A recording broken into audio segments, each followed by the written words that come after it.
Hello guys, today I'm going to give you guys a tutorial on how to draw a portrait in Photoshop in color.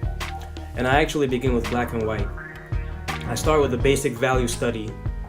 And for those of you who have listened to my previous video, 10 tips to better portraits, you will know that if you start with a value study, it makes your job a lot easier. When you move into the coloring phase, you're not going to worry about trying to get the proportions right anymore because you're going to have a basic idea of what you want your portrait to look like. You can see that I'm having difficulty with the glasses because I'm using the negative shapes in the glasses and the shapes around the glasses to measure the proportions, and I had to go over that a couple times. Only to let you know that I'm not gonna get them down perfectly in the first try, but it's okay, you can go back and change it. At this stage I am adding color on a new layer, and I put the blend-in mode in overlay. So that way when I paint the colors in, my values will stay the same. And right now I am basically refining every facial feature. I'm going to start with the eyes, the glasses, I'm going to move around to the nose, and eventually I'm going to work around the whole painting.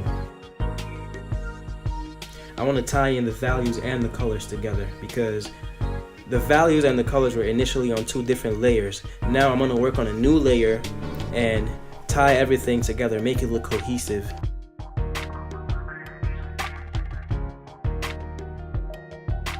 And if you can see, you will realize that I'm not afraid to go back and change the proportions because Photoshop is very forgiving and I'm able to do that very easily. Unlike acrylic or unlike watercolor, where if you make a mistake, that's pretty much it. But in Photoshop, you can change the proportions 10 times if you want to.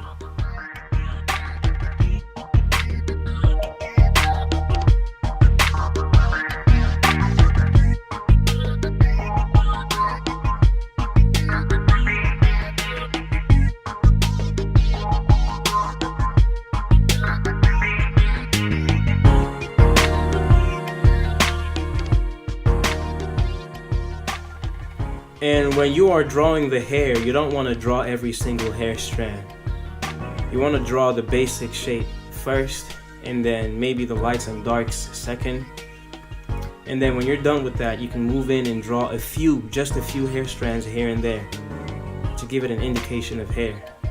So that way when the viewer looks at it, he knows that it's hair. He's not going to have to look for every single hair strand. And at this point, I'm adding the texture to the whole painting to give it a more traditional look. And that's usually what I do with my portraits in Photoshop.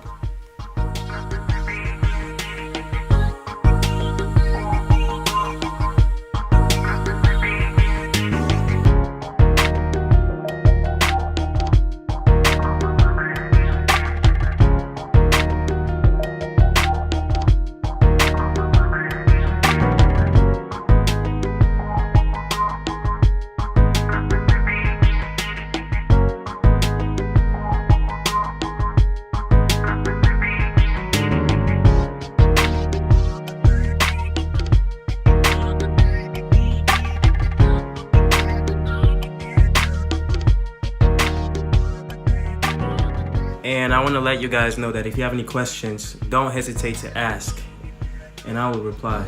I reply to every comment. And this is it, guys. New videos every Sunday. Peace.